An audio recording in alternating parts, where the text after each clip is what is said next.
What's up, YouTube? It's your boy, Uncle Fred, back in the house one more again with another video. Go ahead and hit that like, comment, and subscribe and become a part of the Uncle Fred experience, the Uncle Fred sports experience. I guarantee you will not be disappointed. So, all right, man, this is going to be a serious video, a little different video from what I've been known to do. It's a sports video, but it's also a human interest video because your boy Uncle Fred got some perspectives on a lot of different things. Not just about the balls on the field and everybody running, getting touchdowns and passes and that sort of stuff. Sometimes it starts off in sports, but then it starts going off into other areas and stuff. And so I'm gonna give you my take on some things as it relates to some stuff. You don't have to agree with it. This is an opinion show, and maybe some of you won't agree with me. Some of you might not like my stuff as it relates to this, but that's okay. We all got opinions, and most of the opinions we got come from the culture and the backgrounds that we come from. And sometimes it's based on our race, our color, our religion, neighborhoods, educational background, things of that nature. We're going to have a different opinion based on where we come from and the experiences that we shared and we've things we've had happen in lives. So so what are we going to talk about? We're going to talk about the Antonio Brown situation. And we know the situation. We saw it on Sunday evening, and I've been wanting to do a video ever since it happened, but I wanted to make sure I had more facts. I didn't want to just be the first one to say some stuff and not know what the heck I'm talking about, have to do a retraction. But no, we saw it third quarter game against the Jets, and some sort of incident happened on the sidelines, and the next thing you know, he's discarding items, taking off helmets, taking off shoulder pads, taking off shirt. It's in New York now in January, so it's I'm sure it's less than 25 degrees because it's colder than that here in southern United States. And the next thing you know, he's running across the end zone, dancing around, and security folks thought he was a jumper. Somebody that jumps over the fence and tries to get their little 5 minutes of fame and gets tackled.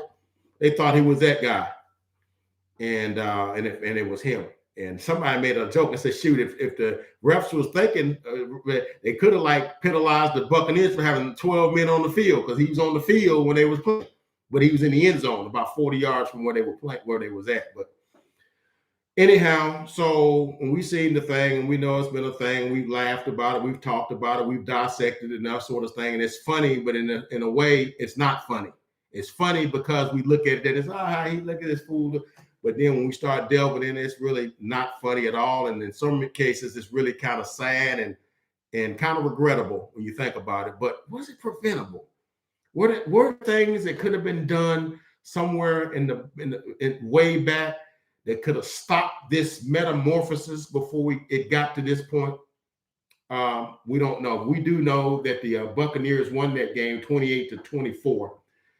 Tom Brady led a 2-touchdown fourth quarter, overcoming a 24 to 10, 24-14 deficit to win 28-24. In the second half, without AB, I think Antonio Brown had 3 catches for 26 yards in like the first or second quarter. And so let's delve into it. And we know Antonio Brown has has a history of some things, or some missteps, and some things he's done. We know about this happening. We know about go back. We're gonna do it in reverse. About the fake vaccination card and that sort of thing. We know about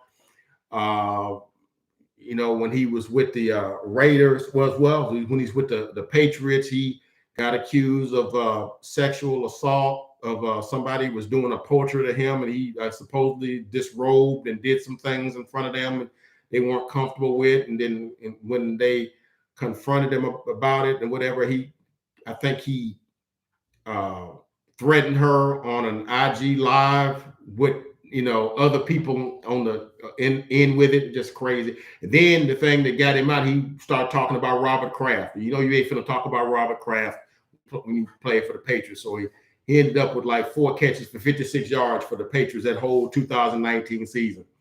And then we know the situation. He was with the Steelers from 2010 to 2018. Let me just show you some of his stats, and I pulled them up. But yeah, Antonio Brown has some stats, boy. And here we go.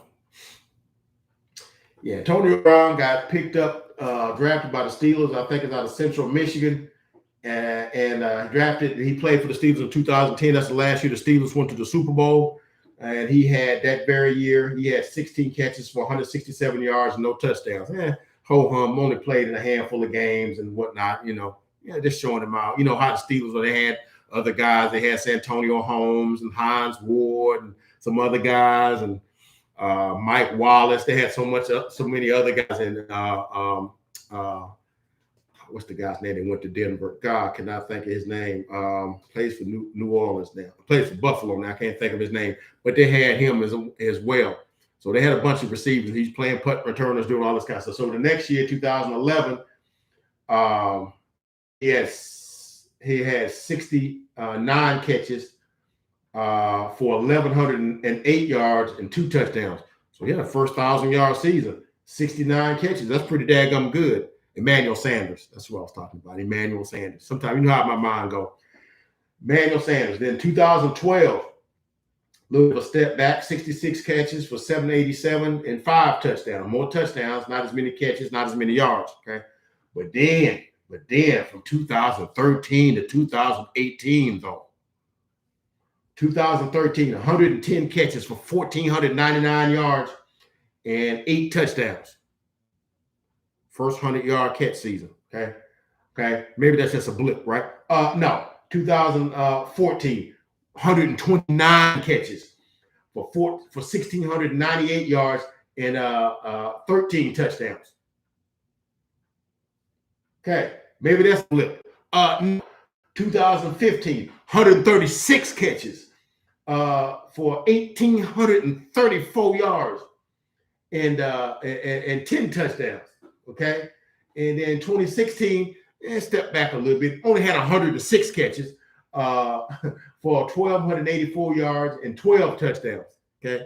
And then when the thing started to get off the road, he had sort of a subpar season. 104 catches because he had Juju Smith-Schuster on the other side. So he had to, he wouldn't get as many catches because Juju on the other side. 104 catches, 1,297 and 15 touchdowns. Antonio Brown, for his career, has 928 catches for 12,291 yards and 83 touchdowns, if you need it. Okay. But little did we know, between that 16, 17, 18 season, there was turmoil going on beneath the surface and behind the scenes and things of that nature. And a lot of things that the Steelers organization and Mike Tomlin covered up. See, it's a funny thing about life today, and we're going to talk about that when we start talking about blame and stuff, and some of that's going to come on us as a society and things of that nature, because we tend to push aside missteps when people are talented and are famous or that sort of thing, or wealthy or something like that. We tend to overlook bad behavior because they can produce. Okay. So anyhow, so we know this particular thing happened. He had some missteps. He had the thing that happened, I said, in New England. Of course, he had the situation with Oakland. He got traded from the Steelers to Oakland. And he had problems from the get-go. I don't think he ever wanted to play for them, but that's who did it. And he ended up with getting like $50 million for going there, 35 of it for guaranteed. He never played it down. He was complaining about one thing or another. Hey man, this helmet? I can't wear this helmet. I want a helmet that I've always wanted, even though the NFL had made a rule making a more safety-conscious helmet. And everybody had to change helmet. Even Tom Brady and some of the other bigger name people who could have maybe said, hey, I want to wear my helmet, but they, changed helmet. But he said, no, and then he went to Instagram. And then, of course, there were people saying, with him on there. And then he we know the cryogenics fiasco where he got to the cryogenics thing, I think in Paris, where he, it's a thing that goes like minus 75 degrees, and it's a way to, heal your body and things of this nature. A lot of pro athletes do that. You're only in there for like a couple of seconds because you can't stand there for too long. But apparently he went in there with the improper footwear and wet feet and got frostbite. And he made an Instagram out of that, that sort of thing. And so then, of course, he had a situation where he cussed out the GM. I can't think of his name. It'll come to me in a minute. You know how my mind works. And called him a cracker, which is a racial slur. It called him the N-word. He went to Instagram and had them shut down the Raiders for that. But yeah, he did that. And he had people cheering him on for doing it. That's right. Talk to the man. And then, of course, they had all the situations with the Steelers and all the off-the-field stuff and, those kind of things.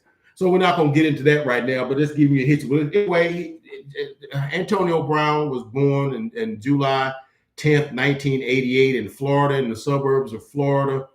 And then he played football at a young age, Pop Warner and some other things. But now, if you look at my feed, look at my thumbnail, it says, okay, who's at fault? And so when I start naming some of these faults, there's going to be some of y'all folks going to be looking to be sideways. But Uncle Fred be knowing what he's talking about. A lot of the things that we think about in modern times are not good stuff. We just do it because it's convenient or it's trendy. But when you go back and look at it, it really not good, but we just go along with it. And a lot of stuff in life, we just go along to get along. And nobody ever stops and say, hey, wait a minute. If we start doing this, won't this turn into this? Nobody ever stops to ask those questions. So let's look at what's the cause of this Antonio Brown situation. And could this have been avoided and prevented? And we're just gonna look at some things, and I'm gonna clue you into some things as Uncle Fred sees it, and you may not see it that way, but anyway, his early life. The first thing I'm gonna blame is some part of the components of his upbringing. Now I know what some folks gonna say. Man, you can't blame upbringing for everything. You can't blame, he didn't have this or he had bad, this or I grew up in an orphanage and I turned out okay. Fair and good. But I also will cue you to this. You do know that there are different people react to different things different ways. Everybody can't, they say that, in some of these asphalt jungles, sometimes you see a rose growing up out the concrete. Why you don't see a whole grove of roses growing up out of it? Because it's difficult. It's very seldom you see that rose grow through that concrete and bloom to be a rose. Very seldom, but it can be done. It's just not every rose can do that. Okay. Every child is not going to grow up in substandard conditions and turn out successful just because one person did it. And I'll give you something else. You ever notice, like in a classroom when you got a teacher and like 30 students, that all the students don't grasp the material exactly the same way? Because we're all different. Our brains are all different. We're all grasp stimuli different. And we're all, learn things in different ways. And certain things we pick up certain things certain ways, and others pick up certain things other ways. There are certain students that all the teacher got to do, show them the syllabus, say, hey, we're going to read this book this month, this book this month, this book this month, and read in the first book, read chapters this, test be on the fourth week. And that's all you got to do. And that student, there's a handful of students that, here you go, got the stuff right, typewritten, everything done right. And then some students, he got to help them. Or she, whoever the teacher is, got to help them. Hey, well, no, this is what you got to do here, and help them. Some of them, they almost got to help them put their names on the paper, okay? But there's people at different levels, okay? And some of them people, once they've gotten some help, somebody's been a little more embracive and helping them, once figured it out, they only off to this. But they needed that little extra. And maybe some of the other ones didn't need it. But these handful didn't. And they went on and passed the class and what have you, okay? So what I'm trying to say is that what it took for certain folks, and they was able to make it, certain folks may have needed that extra little something, and they didn't get that, and they fell by the wayside. It happens like that. That's just life, okay? And so first thing I'm gonna blame is that, and y'all gonna look at me so he probably didn't have, and I'm looking at some of his history, he didn't have good adult male supervision. And what folks was like, what that mean? Because I know, and I'm gonna tell you just like this. Today's society wants to make male involvement something you can either take or leave. Like we don't bring nothing to the table. The world would be better off if men didn't exist. You don't put anything in.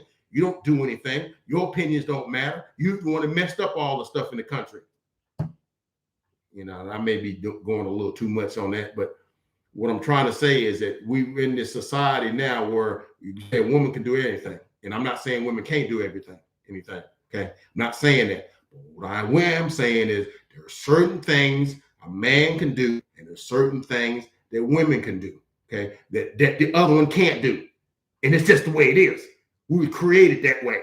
Okay. Now, all this modern stuff to try to blend the stuff, I'm not with all of that stuff, because there's certain things that a man is able to do better than a woman, and that there's certain things that I'm not saying there's not things that women and men can't do equally, and there's a lot of things they can do equally. Sometimes they can do way better than us. But there's something about if it's so needed, what a man brings to the table in his family, that it's just necessary. Okay. Now it's not necessary in all cases. It's some boys that's been raised by mamas and turned out perfect. They well adjusted, they're emotionally stable. All these things are perfect. Okay. But there's some of them that needed the little extra, like, a little kick in the ASS, needed a little get right, and they just needed that, and they didn't get it. For one reason or the other, they didn't get it. Maybe the mom and dad broke up. And in Antonio Brown's case, his mom and dad was together, but they broke up. He took him and they played football and stuff. But you read in his bio, you won't see nowhere in there where his dad had any involvement with him after that. None. And that may seem like, well, the mama, she's Superwoman. She probably can do it. No, there's certain things in a situation right that women just can't do for a young man. You just can't. You're just not equipped to. Not in every case, but in some cases. And there's certain cases where if a man is raising a little girl, there's certain things that he can't do for the little girl. I'll give you an example. Any of y'all ever watched the Cosby Show? And I know everybody don't like, is all down on Bill Cosby. But Bill Cosby was a talented individual and piloted a lot of programs, did a lot of stuff, and a very good entertainer. But, I'm not trying to,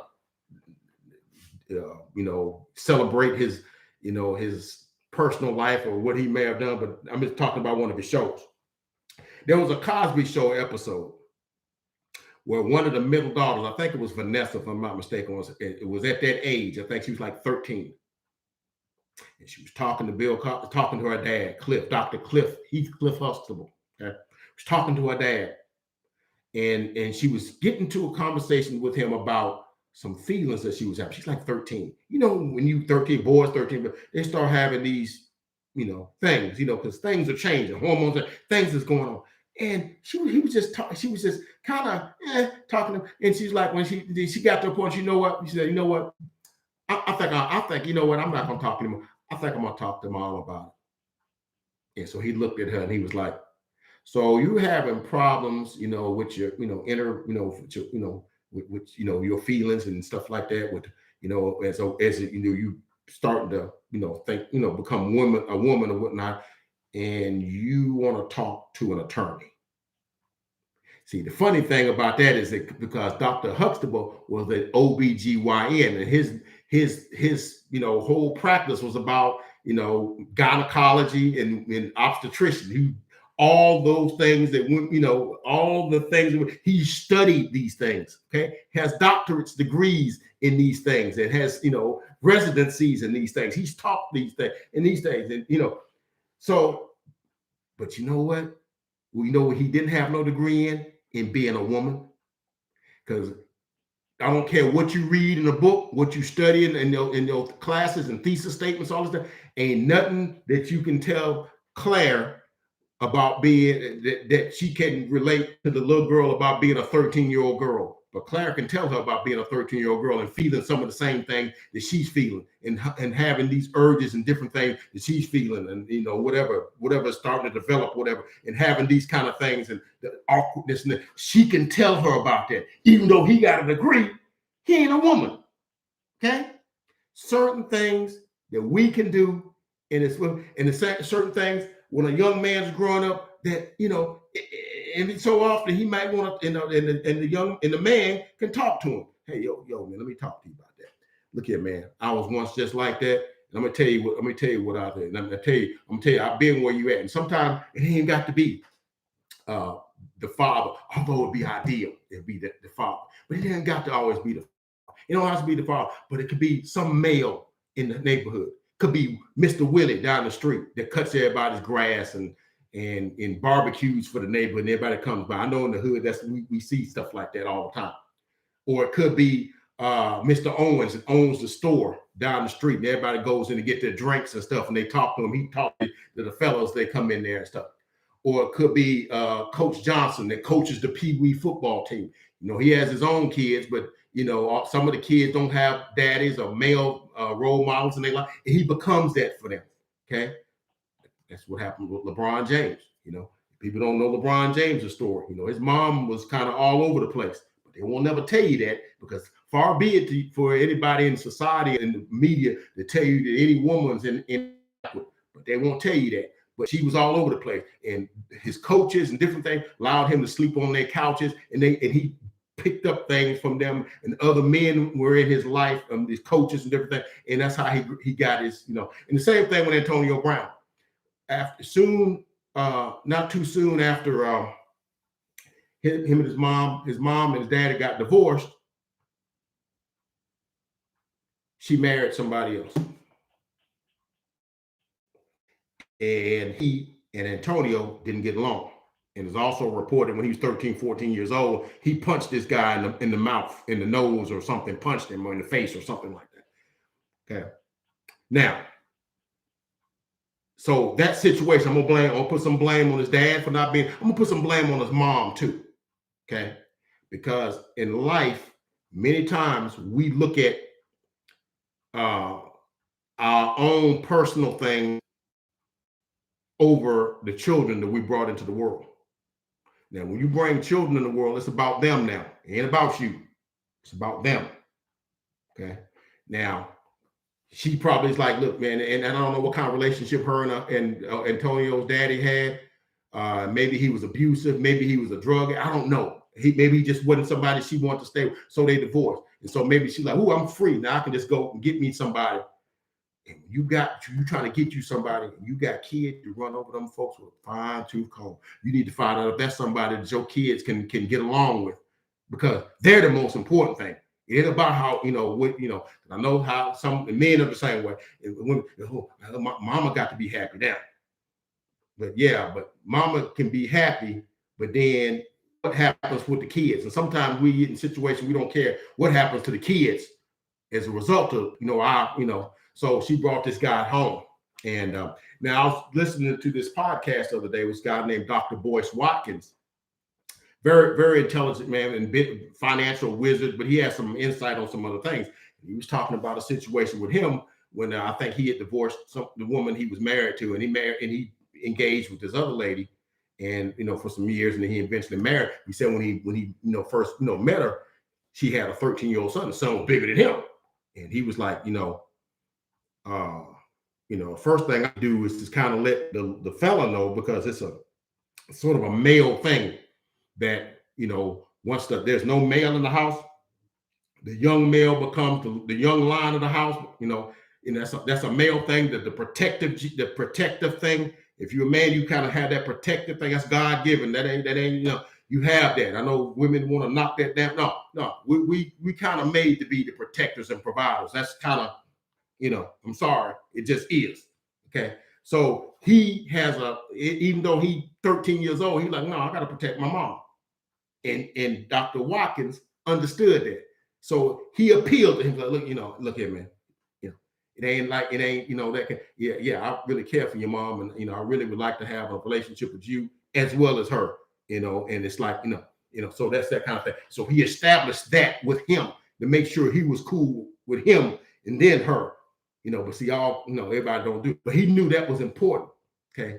Now, I don't know if that was important to that woman, but apparently that wasn't important to Antonio's mom, or she would have made, wouldn't have been, so, somebody that obviously was water and oil to her son. I'm not marrying him, and if I was my single dad, some guy, some woman that my daughter or son couldn't, we can't do that because it's all about them.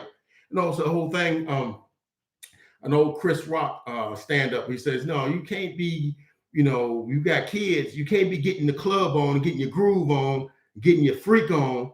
You need to get your kid on.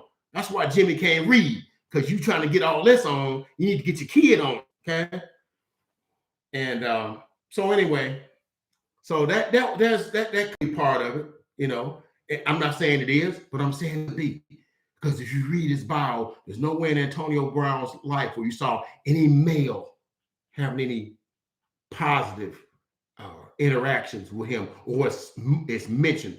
And you may not think that means anything, but I'm gonna tell you something. Another Chris Rock stand-up. He says, you know what? Women try to think they can do all these, the superwoman, we do all things. He said, but I'm gonna tell you one thing. The woman can't. He said, F with, but I'm not gonna say that. Can't mess with. He said, when you go and do things at the house or whatever, your mama can't. She said, ain't nothing more powerful. So I'm gonna tell your daddy. That's a coup de grace right there. I'm gonna tell your daddy. Because I knew when I was up, that was the thing. You get, an age when you bigger than your mama, you a little stronger than her, and you ain't telling me nothing, And so like, my mama would do all she could do, and she said, okay, I'm gonna tell your daddy when he get home that your young man here was sassy to me today. He talked to me like he thought I was one of his, and I'm like, And so when he come home, I'm running to the door. Hey, Dad, how you doing? Yeah, good day at work.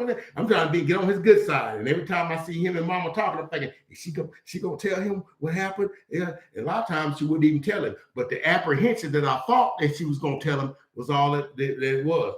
But man, ain't nothing powerful. I'm gonna tell you that. If he's that kind of person in your life, that's the thing. So what does that do? What does he do?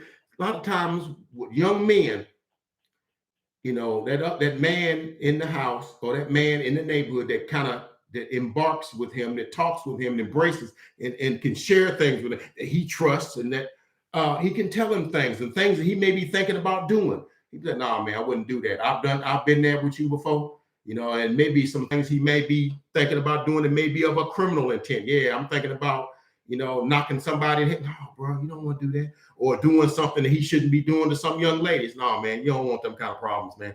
Look here, man, you treat that woman like that's your mama. No, man, you don't do that. And it take maybe that little, or maybe him and some boys maybe hold or go steal something or whatever. And sometimes little boys, they rambunctious like that. And sometimes when that rambunctiousness ain't checked, that's why them boys get in gangs, they get in things, they get into stuff, and that stuff it builds, and then you got a metamorphosis on you, and you can't control it. So yeah. So at all these points, if something ain't checked, another thing that having a male role model, and I know with me with my dad, one thing my dad always taught me was having respect for other folks and their stuff, their space, their stuff. And their feelings. I'll give you an example. There was a situation where, back in the day, you had friends, they spend the night at your house, and you spend the night at their house one night, maybe on the weekend they spend so this one time, a friend of mine spent the night at my house. Well, it stormed real bad, okay, the next day. And so they end up having to take him home because it was too, we rode our bikes everywhere. So his bike was at the house. So he took him home. And so somehow the next day, they came and they picked the bike up. But see, unbeknownst to them, I had took the bike and I was riding around on his bike. Now, me and him had the same bike, it was different color, but his sort of rode better than mine. It was smoother riding than mine. I mean, I had a good bike too. Wasn't wrong with my bike, but I wanted to ride his. Sometimes other folks' stuff just seemed better than yours. Sometimes it just do. So I was riding the bike. So lo and behold, when they came for that bike, it wasn't there. And I was off in it. So when I come home, I see the station went up on the hill at the house. And I'm like, oh, okay. They come and got their bikes. I rode and parked the back, and I talked to my boy, and we dapped up. And then, of course, his mama and my mama talking and that sort of stuff. And, hey, y'all doing it? And so my dad kind of shot a look at me. And I'm, okay, whatever. And so when they left and whatever and stuff, I'm all like, my dad was like, my dad lit into me as soon as they left. I'm like, what you? Why was you on that boy's bike? We ride each other's bikes all the time. See, what we understand, sometimes the things that are permissible now, we talking about 2022. See, we talking about the late 70s. There was such things as boundaries. There was respect for stuff and whatnot. And so we told him, he said, look, he said, no, man, them folks come looking for that boy's bike and you was off in it. All off in there. What if something happened to that bike and you off gallivanting on that boy's bike? I'm like, Dad, you overreacting. It's no big deal. We ride each other's bikes all the time. He said, no. But what if somebody had stolen it? What if you'd have wrecked it? What if you'd tore it up or something? You off somewhere, whatever. They came for it and it wasn't there, And, and I kind of got a thrashing, and I thought it was unfair. But you know what? I didn't get it then. But as life went on, I started understanding what he was trying to teach me. He's trying to teach you to have respect for other folks' stuff. However, he said there's a certain point. I remember this so many times. My dad been dead about 10 years now. But I remember this, and we talking about 50 years ago. I remember it's like it was yesterday. He said, son, you got to have, there's a certain point that your rights end and the next person's pick up. You don't go cross. You don't encroach on those rights. You got, certain things you say, they may not take it that way. So you be careful how you talk to folks. So certain little things. Now, I'm not saying my mama couldn't have taught me that too, but coming from him, it just got a different feel. It just does. Okay. I'm just telling you from my own personal. Okay. So maybe he don't have that kind of thing. And so mama got this other dude in, and see, sometimes and I know all the women be like, well, mama, she need to be happy. She can bring a dude home if she want to. She's earned that. Okay. Nobody's arguing with you on that.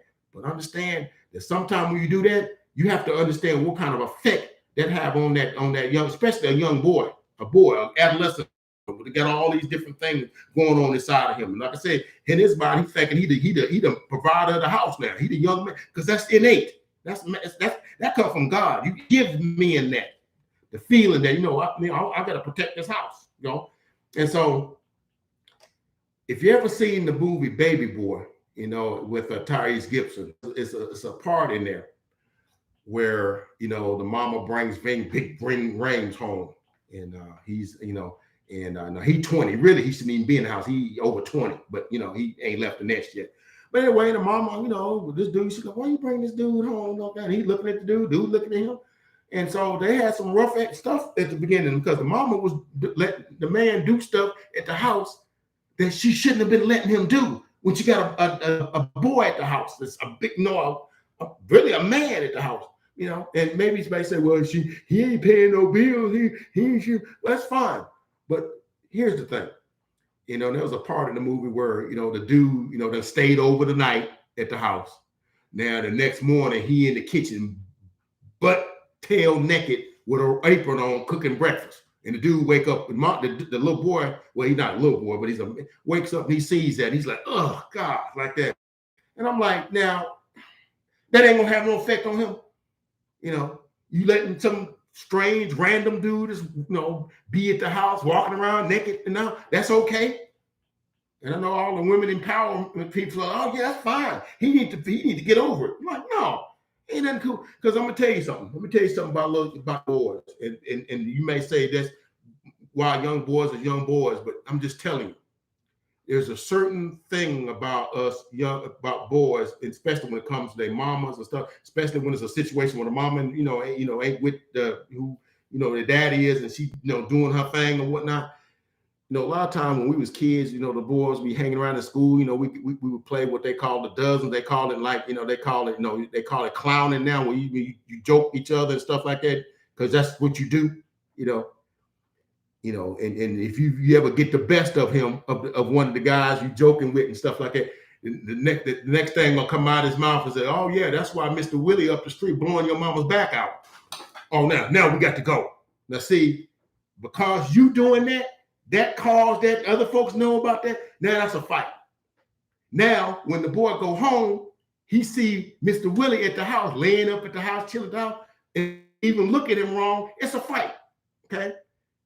See, you needed to have had that dealt with before you brought Mr. Willie home. See, so all I'm saying, those kind of things, and it works like that with women and men the same way, but most times the man ain't the custodial parent. So most times, unless the woman was doing something illegal, or grossly immoral, they're not gonna get let the man be the custodial parent. So most times he don't have that luxury. It's not cast on him like that. So some of that is that upbringing, but it didn't have to be. Now, some people might think some of what happened to him was some sort of mental illness, but I'm one to believe that sometimes mental illness, certain levels of it, if it's dealt with at this age here, it don't become a problem here. But if it's allowed to fester, by the time it's here, it's a full-grown tornado. Okay, emotions all over the place, because that's the other thing that men affected men, and it's a different thing that having a man in the house and he's doing what he's supposed to do. Now, I ain't got nothing to do with you. You ain't doing what you're supposed to do. You off running the street and ain't taking care of your house, ain't take care of your folks, and they ain't looking at it. I ain't got nothing for you. You worse than the other folks. The others. But even little girls, when they often tell, they can tell when a young lady had do certain things. He said, "Oh, she ain't had no daddy in her life." You can tell, certain things that the woman, but that relationship she had with her dad, it kind of keeps certain thing, because she sees a certain thing. She sees men a certain way if her dad is in her life. Okay. She may not be, looking at men as like, somebody that she can take advantage of or to manipulate or something. If she got a dad in her life, and he's like respectful in her life, and she sees him, it's a whole different thing. It's a whole different thing. So, but yeah, the male involvement in life, it's important. I know that society tells you it's not. Want to denigrate it, makes it you take it or leave it. You can manufacture what man bring to the table with a test tube or what have you, and that's all. And I think all of that stuff is like wrong. I almost think it's evil to do that, because and look, we wasn't brought here to compete with one another. We was brought here to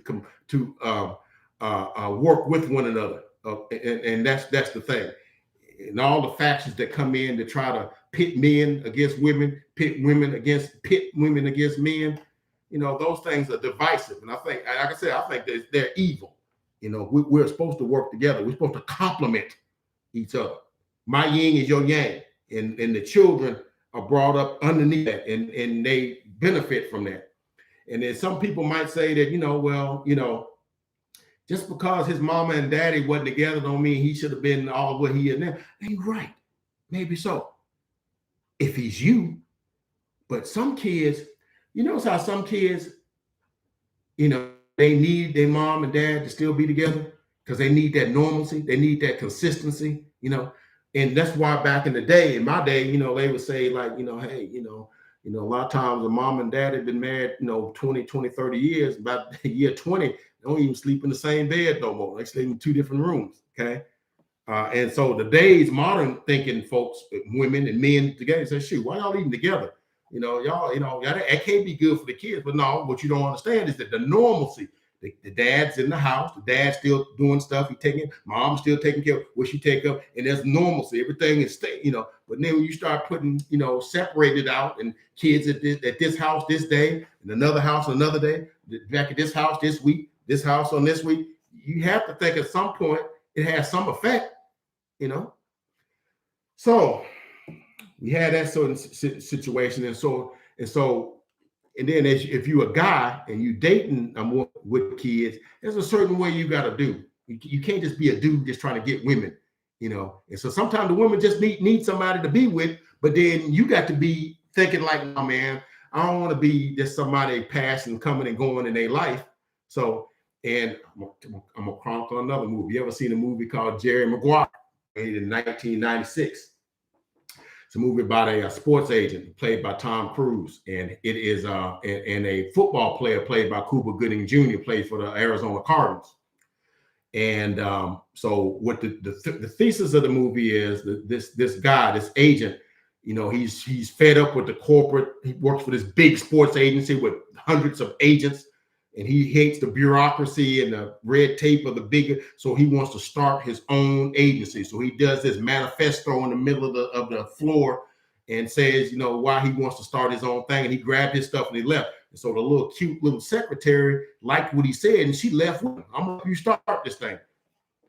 And so, and which was stupid for her to do that. But you know, that movie might not be made now because it made women look flighty because she had a little boy. And so she gonna leave a job with a big stable company with benefits with a little boy and go to some and run off with some cute dude that she thinks he's cute because he and he ain't even got a job to give her for real and ain't got no benefits. You got a sickly son at home that's 5 years old. Not real smart, okay? But some people will say, well, she's in love. It's okay. Love is all that matters. No, take care of your kids. But that's not the point. The point of the matter is that as a part of the movie, where they start dating and he start coming over and he likes the little boy, he plays the little boy, he gets with the mom, has sex with the mom, hangs out with the mom, and he's liking her and stuff. And so at one point, him and Cuba Gooding, who's a football player who he's representing, they were talking. He's like, what are you thinking about with Molly? I'm not sure if her name was Molly. He's like, I don't know. He said, look, man, you can't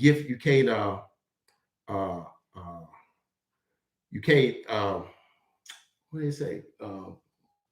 You can't bootleg the pootie from a single mom.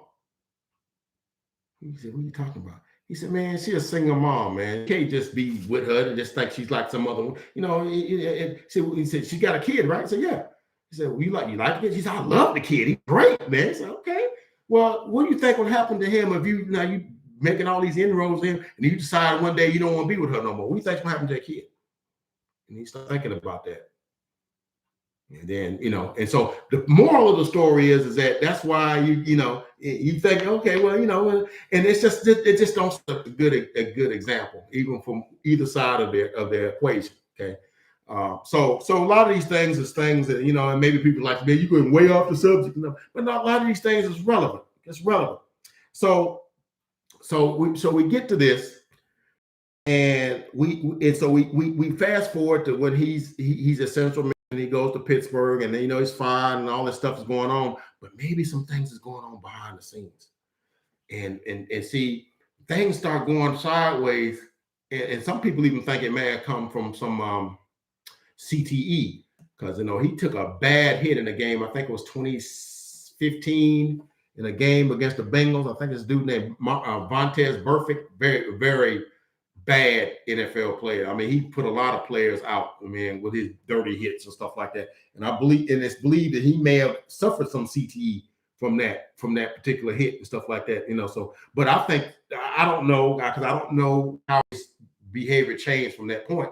But I do know this: as he got to Pittsburgh, he started to, towards the end, towards 15 and 16, and maybe after this particular thing, he started becoming more standoffish as his stars began to rise, and he started to become more popular. And a lot of this stuff was hidden because I remember talking to some people, some kids. Well, I call them kids, but guys I worked with. They're their 20s, mid to late 20s. And I'm 50 something. So we talking about sports and stuff, and so we start talking about different sports people, and so we're talking about now. One of the guys, like 2018 or whatever, and I started working there. He said, who's your favorite Laker? Who you think's the best Laker? And of course, now somebody in their 30s is gonna say, oh, Kobe Bryant. I'm like, okay, yeah, Kobe, bad dude, man. He bad boy. So he said, who you think the best? I said, I don't think it's close. I think it's Magic Johnson. I think Magic Johnson is the top 4 or 5 player that's ever played. But of course, you never saw him play, so you ain't gonna say you don't know that, okay? And so we started talking about other things, and so we started talking about wide receivers. And so I told him, he said, who you think is the best wide receiver? Who you like? I said, well, I like Julio Jones, who at the time played for the Falcons. I said, and I like Antonio Brown. Because at the time, we didn't know about all these things going on behind the scenes.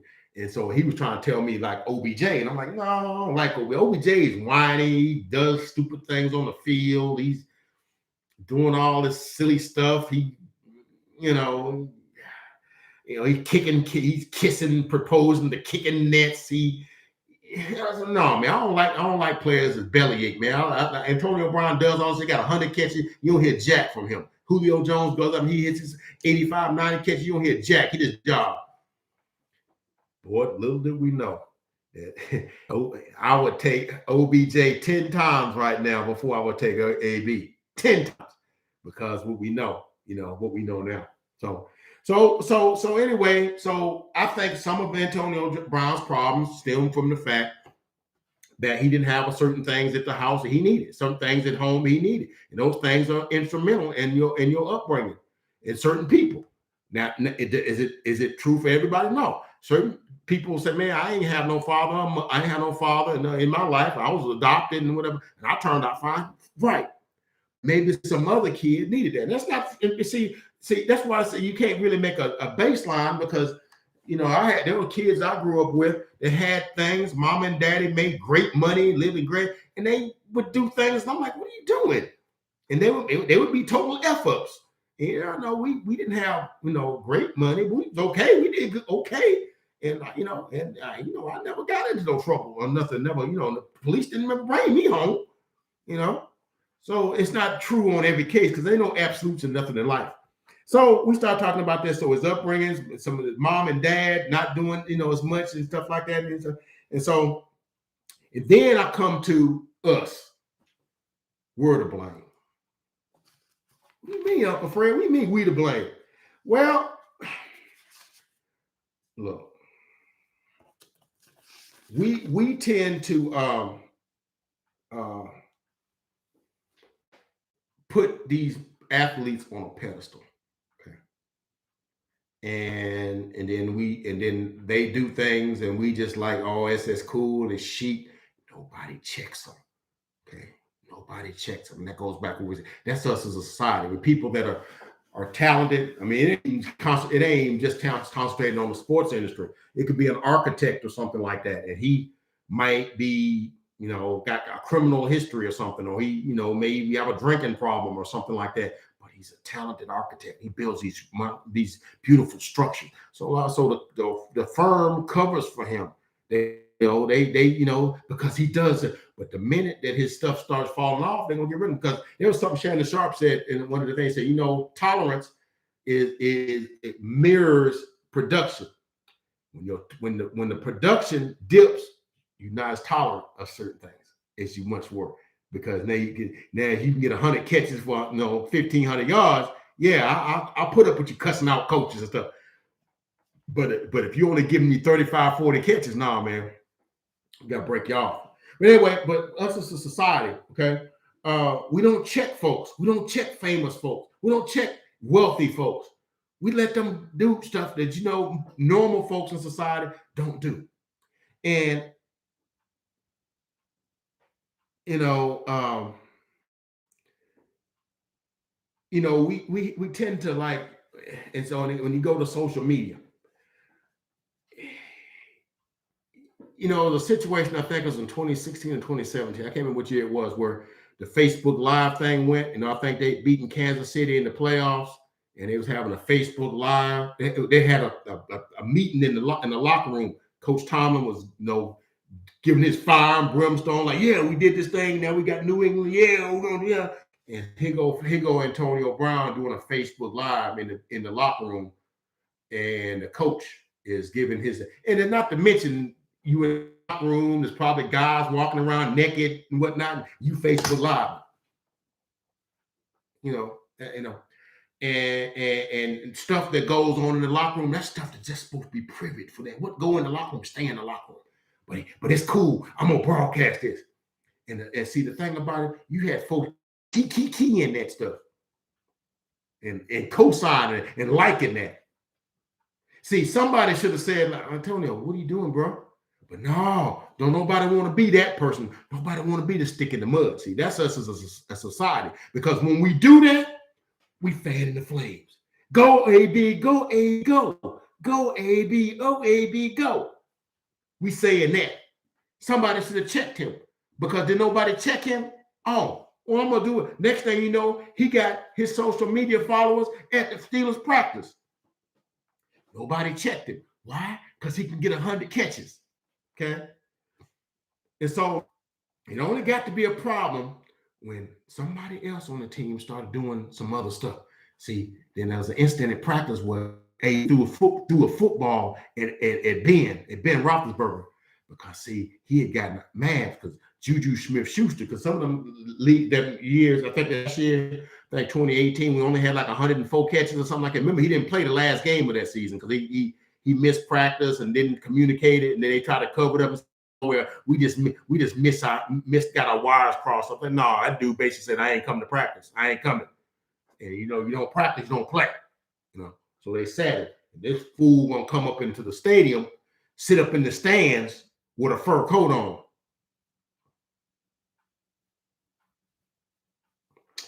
So, because it ain't never been checked. See, somewhere, some of his social media followers, look how fly AB is sitting up in them stands, letting them still alone. You might kick me off of this game, but I'm gonna still sit in the stands and look fly. He even said so on the Undisputed. On LeBron James, he even said, he said, hey, I ain't supposed to be swaggy. I think he said something like that. He's like, shoot, I don't care if they did. And there was folks, that's right, AB, you show them how fly you are. Even though I'm like, dude, you like being insubordinate here. But ain't nobody want to say that. So we fanning the plane. Go AB, go AB, go. Go AB, go AB, go. We doing that. We fanning the flames. See, all the stuff that happened before, and then you take this, and we just building a monster. We just building a monster. Okay.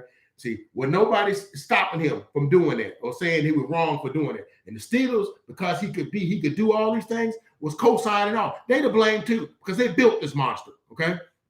And then when the monster couldn't be controlled, then we got to trade it because he's more than we can handle now.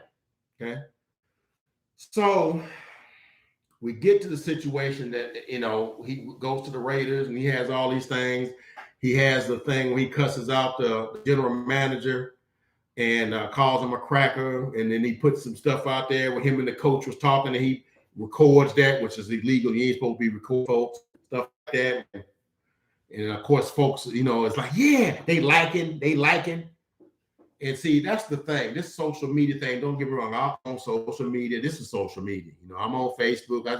But some of the stuff we be doing in social media and we doing behind the things, behind our keyboards, it's just wrong, man. It just is. I'm sorry. It's just wrong. Okay. When we see young women going into public venues, stores and stuff, scantily clad, and they on the counter twerking, and we liking that? No, man. Because once we like it, we're like, oh, now we're gonna do something else. Next thing we're gonna do, and we or some dude is Facebook living him beating up some dude, or stealing something or breaking in a store or something, and he Facebook living it, and we giving him like, yeah, man, or beating up his woman, and he's Facebook living it. That's what you doing. And somebody you kiki and you liking it. Dude, the stuff that we do behind our keyboards that we like, that we endorse, that we co-sign, it's almost criminal, okay? And I'm not trying to be the moral police, and I'm like, dang, check yourself. The other day, let me tell you what happened the other day. I mean, it's kind of off the subject, but just show you what in the space behind this cyberspace where we are as a society. Many might not know I'm a Verizon communications subscriber. Okay. And so there's these Verizon commercials that come on now with the blonde lady. I think her name is Catherine something. I looked it up or whatever. But she would be in all the commercials. And I was like, she's kind of an interesting looking, character. She's kind of funny. She wears the red and got the high heels and she's running around and stuff, which I thought was kind of funny. She's running around on them heels, whatever and stuff. But whatever, I was like, okay, who's the new Verizon sponsor, whatever. So whatever. So nobody. So I looked her up. On my Google and said the blonde funny lady on Verizon commercials or something to that effect. and somehow I wound up in a Reddit link where we call them the a Reddit post board, a board where folks talking about that. When you put that as a subject, it brings up all the conversations around that particular thing, and it tells me who the name of it was. And man, you wouldn't believe how these folks was talking about dogging that woman out behind the keyboard, stuff they would never say to that woman's face. Oh, look at it. That's the most annoying commercial. Every time I see that commercial, I have to change the channel. She's on them drunk heels. I wish she'd fall and break her freaking face. I'm saying, like, dang, that woman never told you.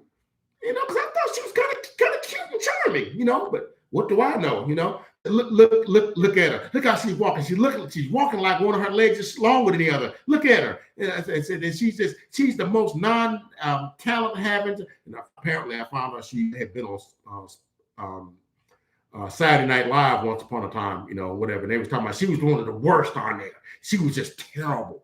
I can't stand her stupid face. And I'm like, dang, these people are terrible, And so. And I just noticed folks get behind these keyboards and stuff, man. You just become, I don't know what you just become.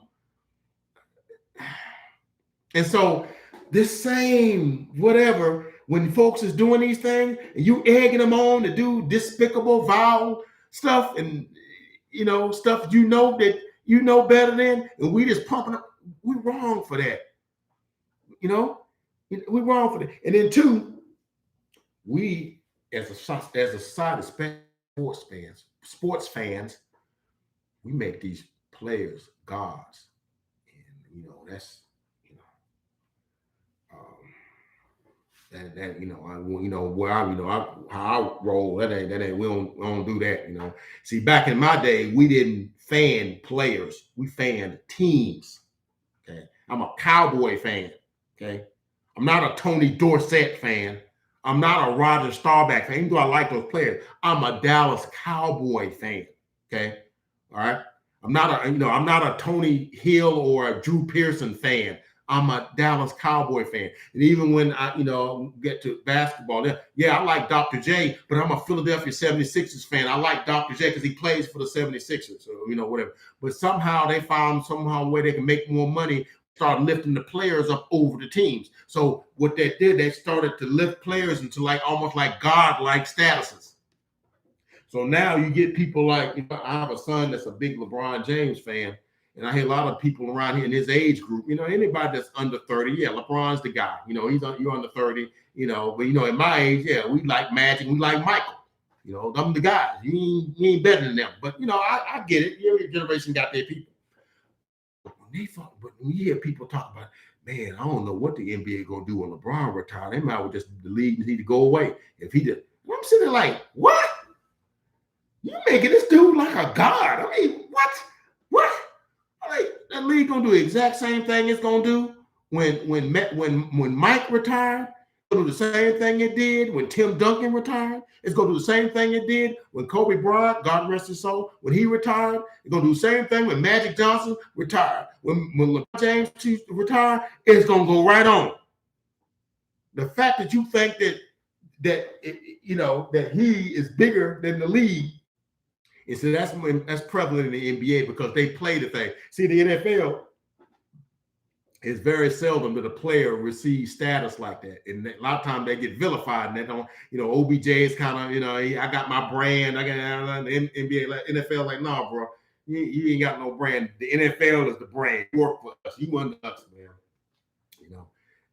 And then, you got, Tom Brady, he's got it, but he walks in step with the NFL. And then you got, Aaron Rodgers and stuff like that. But then, AB is trying to be like that. And of course, he got 1.5 million Twitter followers and other followers. So all these people are lifting him up. And I guarantee you, there have been people, and the crazy thing that he did Sunday, I guarantee you there are people in his Instagram chain that are saying, there you go, AB, you let them know, F that job. You all right, man. You bet your football, you don't need football, man. Football needs you.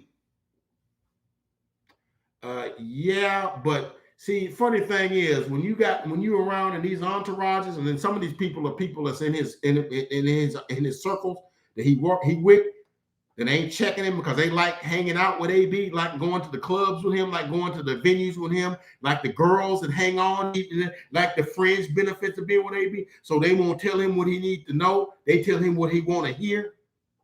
Okay. When he no longer can afford to buy Dom Perignon and Patron and be VIPs and whatever the clubs they're in, and all the girls come to the table, when he's no longer able to afford to do that, because AB also got 5 kids that he got, and at some point, them folks, they come out the roost, they want their money. He's not gonna have the money to do all these things. Then where you gonna be? Okay. Yeah, they your hangers on stuff while you got money, but when the money run out, and folks gonna be like, you know what? See ya. Wouldn't want to be you. So yeah, society is a whole, through our social media, through our fandom, we lift these players up to ungodly statuses where they shouldn't be at. These people put their pants on one leg at a time, just like we do. They just do something that we can't do. And they should, that's fine, but let's not be putting on pedestals like that. They people, okay? I'm sorry, but that's just how I feel. We deify these guys, and then these guys, they feed into that, okay? And so, and then also I blame Tom Brady, Bruce Arians, Chris Light, which is the quarterback, the head coach, and the GM of the Tampa Bay Buccaneers, because see, they knew what AB was and stuff, but they wanted his talent so they can win a Super Bowl. Tom Brady wanted him so he could win a Super Bowl. See, Tom Brady's about winning. And I think they kind of overlooked some things. We can control him. We can do this. We can Super Bowl. But see, what they didn't realize is that, certain time, folks, you almost become an enabler. Okay? You become an enabler because, really, because of all the missteps, he kind of needed to get some help before he got back into football. He needed to get some things worked out. He needed to see somebody, lay on somebody's couch, and it's going to take some time before he's ready to play football again. But see, they didn't see how I said, we can get a couple of years out, we can get a Super Bowl, and they got a Super Bowl out of him. And he was on relatively good behavior last year, okay? And so them people, and see, and I'm gonna roll this into, and AB is responsible too, because at the end of the day, he's a GAM. He's a grown man, okay? And when you above the age of consent, you're responsible for your own actions. At some point, you know what's right and wrong, but you don't care because folks pumping you up. But see, you buy into that. Oh, I'm a God. I can do what I want. I can't be checked. That's why guys can go into a place and take something and walk off with it, or they can go into things, see a girl, grab their boobs and stuff, and it's okay because it's AB, or it's Ezekiel Elliott. Oh, it's cool. Yeah, go ahead. Yeah, dude, in real society, you can't do that. That's not. You can't do that. Okay, but he's bought into that. See. When these movements and stuff going, they're not going to let you just do anything you want like you used to. And that's why a lot of these things going on. There's so many things, and then the selfishness. You do know at one point in his life back in 2018, he threw furniture off a 14-story building that almost hit a kid and his granddaddy. Do you know that? Okay. You also know that in 2021, when he was supposed to have been, and because Bruce Arians said, one mistake out. And see, that was a problem too, because Bruce Arians didn't want him initially, but Tom Brady overruled him.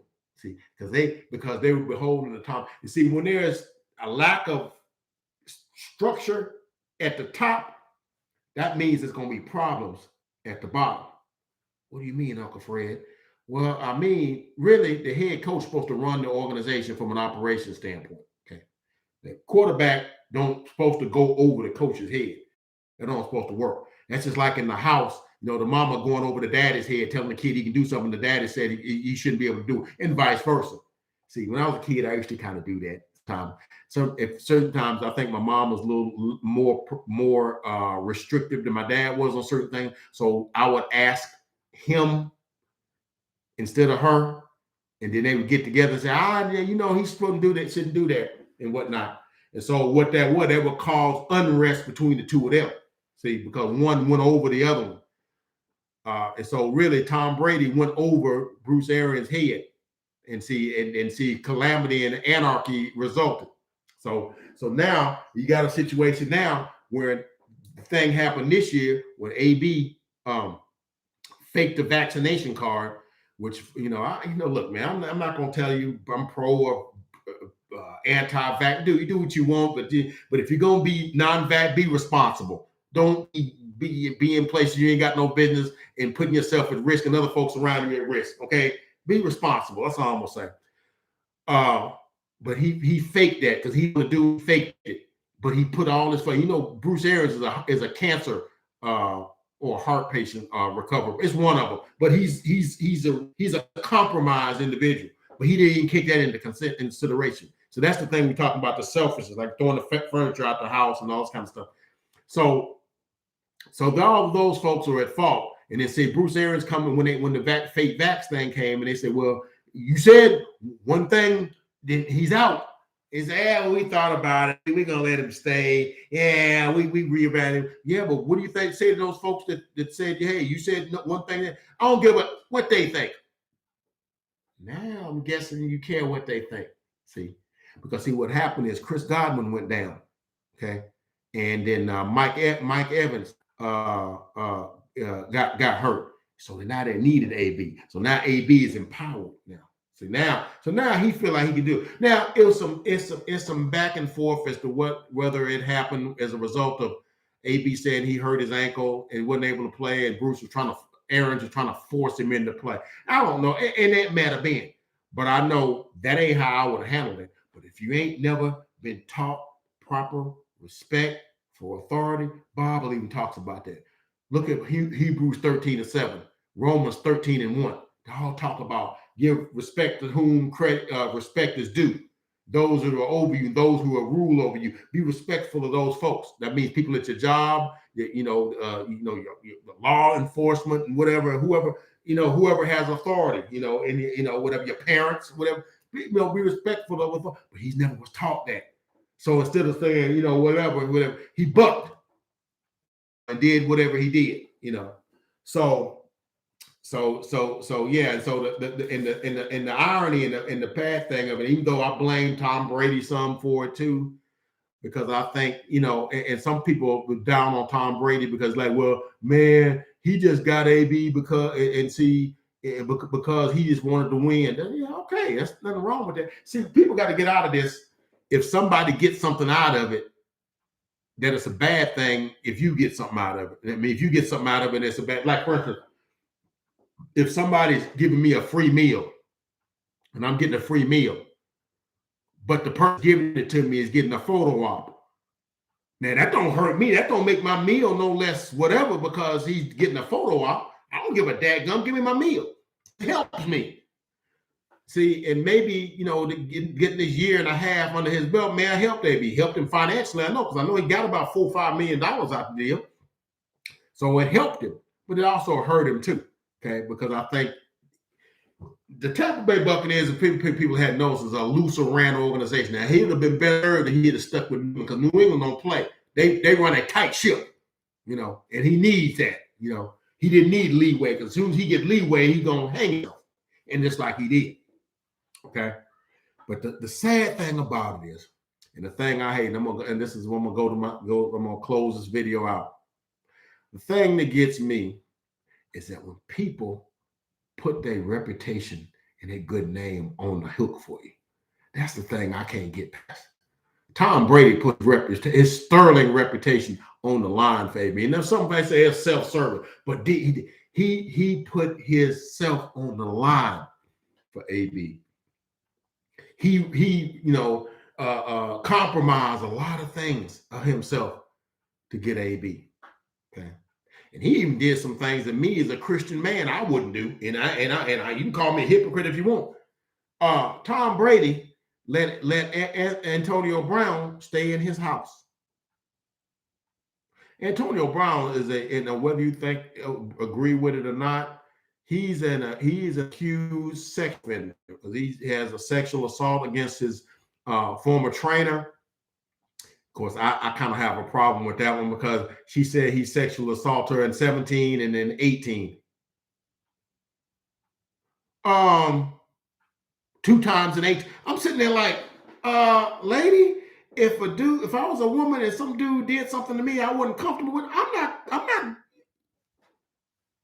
But and then there was a woman that was doing a portrait of him, in some sort of way. And then he took his clothes off and was like walking around, swinging and whatever in front of whatever. And she had made her feel uncomfortable, and she was like, whatever. So he had these two things. So look, yeah, Tom Brady better one than me because there ain't no way. I'm sure he got a house, probably 15, 20,000 square foot. You can be in one side of the house and not know somebody else even in the house for weeks at a time. Got kitchen quarters on both floors. I'm sure if you're Brady, you got a house like that. So maybe I'm thinking about it in terms of a normal person's house. But man, I don't know if I could have him staying in my house with my wife and my young daughters, just staying at the house. And this guy, I know how good a football player, and I know he, trying to get himself right, but I don't know if I'd be having, in the mornings and stuff, wife walking around in her bathrobe and stuff. And here he is. Hey, what's for breakfast? I'm like, dude, you ain't supposed to be here, whatever. And it's just. I'd have put him up in a hotel or maybe a property next door to me or something. Or if I might have released it out and stayed there. If I had a guest house in the back, sometimes these rich people have big, guest houses bigger than our houses. I'd have put him in that. And maybe he did do something like that. I don't know if I'd have had him under the same roof with me, with that kind of stuff. I'm trying to help you, but I'm not going to, it's just like if you had somebody that had a drug problem or something like that, you wouldn't take them or a drinking problem. You wouldn't take them to a bar because you don't want to tempt them. But I wouldn't have done that. Now, you can call me hypocrite all you want. I'm not doing it. I'd have put him up in a hotel. I'd have took care of him. I'd have did that. And he wouldn't have been there now. I don't know. Obviously you did something. All these folks say you did something. I can't be letting you around my family. So I got to protect my family before I protect you. That's my first, obligation. So, but here we go. Here we are with AB. He did this particular thing, and of course, he's done some other things. I only hope that the dude get the help that he need. I know this is we laugh about this, but it's really not funny because this guy. I'm gonna be honest with you, and I see the people have said that he may have played his last down in the NFL, and I hope he gets some help before he ever plays again, or if he ever plays again. But I'm hopeful that I'm not. I'm hopeful I'm wrong on this. But he seems like one of them people that when the fame goes, when they no longer cheering his name, that he gonna end up in a bad way. And I hope I'm wrong. But I also hope that he get on somebody's couch, sit in somebody's chair, and he gets the therapy that he needs so he can be, because really it's all about saving AB the person. We ain't talking about AB the football player, and that might be a thing in the past. We got to make sure, and he's got to make that decision. AB got to save AB. AB got to want to save AB. We can want it for somebody all day long. They got to want it, and then they got to put the work in and get it done. So that's what Uncle Fred thinks. Now I'm gonna tell you something else. There's another individual I think y'all need to keep a watch on. Okay, and I know Uncle Fred be seeing things. When I see folks. Sometimes I see behavior. I'm like, man, if they don't check that, that's going to be a problem. Y'all need to keep an eye on Jalen Ramsey of the Rams. Okay. He kind of got that little extra about him too. Okay. And somebody don't check him, he going to be almost AB. The other day, I saw him slug one of his teammates on the field.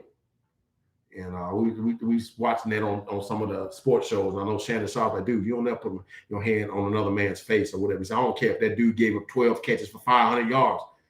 You're not going to put your hand in my face. You're not going to punch me in my face. You're not going to shove my face mask back or whatever it was.